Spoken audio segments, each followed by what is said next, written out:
Question number 6. If the margins of sepals or petals overlap one another but not in any particular direction, it is known as dash estivation.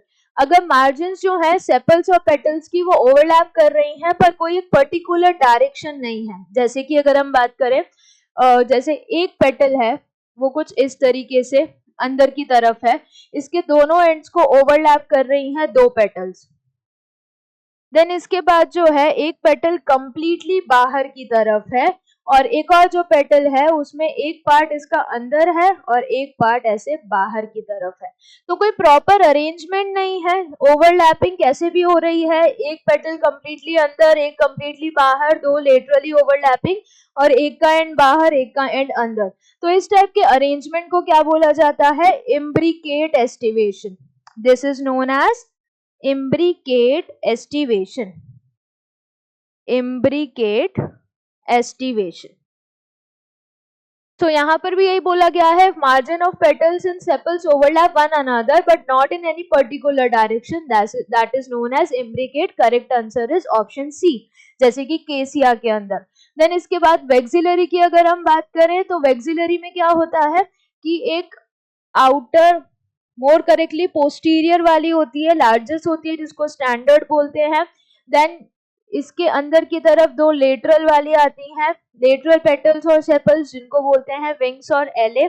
Then नीचे interior की तरफ दो और petals आती है जो fused होती हैं और वो फ्यूज पेटल्स को क्या बोला जाता है? कील और करीना। तो इस तरीके से इस अरेंजमेंट को क्या बोलते हैं? वेक्सिलरी और पेपिलियोनेशियस। वेक्सिलरी और पेपिलियोनेशियस, ये लेटरल पेटल, देन इसके बाद इसके अंदर की तरफ ये वाले। तो इस तरीके को क्या बोला जाता है? एस्टिवेशन को। वेक्सिलरी एस्टिवेशन जो पी प्लांट में देखा जाता है, लेग्यूमिनोसी फैमिली, तो ये नहीं जाएगा। देन ट्विस्टेड एस्टिवेशन की बात करें तो ट्विस्टेड में एक पेटल जिसमें उसका एक एंड जो है बाहर की तरफ रहेगा, एक अंदर की तरफ रहेगा, यानी एक ओवरलैप करेगा और एक खुद ओवरलैप हो जाएगा। तो जैसे ये एंड अंदर की तरफ है तो ये वाला एंड इसका बाहर की तरफ होगा। देन इसके बाद अगर हम बात करें ये एंड इसका अंदर है तो ये वाला इसका बाहर की तरफ होगा। सिमिलरली अगर हम बात करें इसका बाहर है तो ये वाला एंड क्या जाना चाहिए? अंदर जाना चाहिए। तो कुछ इस तरीके से क्या चला जाएगा? Twisted aestivation. इसमें ये वाला एंड 1 2 3 4 एक इधर, तो ये अंदर ये बाहर ये अंदर ये बाहर इसका अंदर, कुछ इस तरीके से। So this is the twisted aestivation. ये क्या हो जाएगा? Twisted aestivation. जैसे कि किसमें देखा जाएगा? चाइना रोज में या लेडी फिंगर या कॉटन। तो इस तरीके से अगर एक पेटल का एक एंड बाहर की तरफ है तो दूसरा अंदर की तरफ, देन बाहर अंदर, इस तरीके से ये ओवरलैपिंग चलती रहती है। देन इसके बाद अगर हम बात करें, ये दोनों एंड बाहर हो गए, इसको फिर से ड्रॉ करते हैं, एक मिनट। ट्विस्टेड में दोनों एंड बाहर, तो ट्विस्टेड में ये एक पेटल कुछ इस तरीके से, अब इसका एक एंड यहाँ पर ऐसे, ये अगर अंदर, ये बाहर है तो ये अंदर चला जाएगा।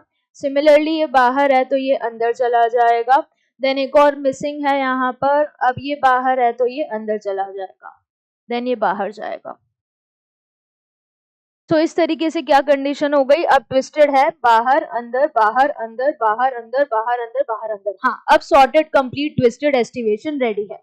देन इसके बाद अगर हम बात करें next, Gulmohar. Gulmohar is a plant, तो ये आंसर तो वैसे ही नहीं जाना था। तो करेक्ट आंसर क्या है? If margin of sepals and petals overlap one another but not in any particular direction, तो वो कंडीशन क्या है? Imbricate. Correct answer is option C.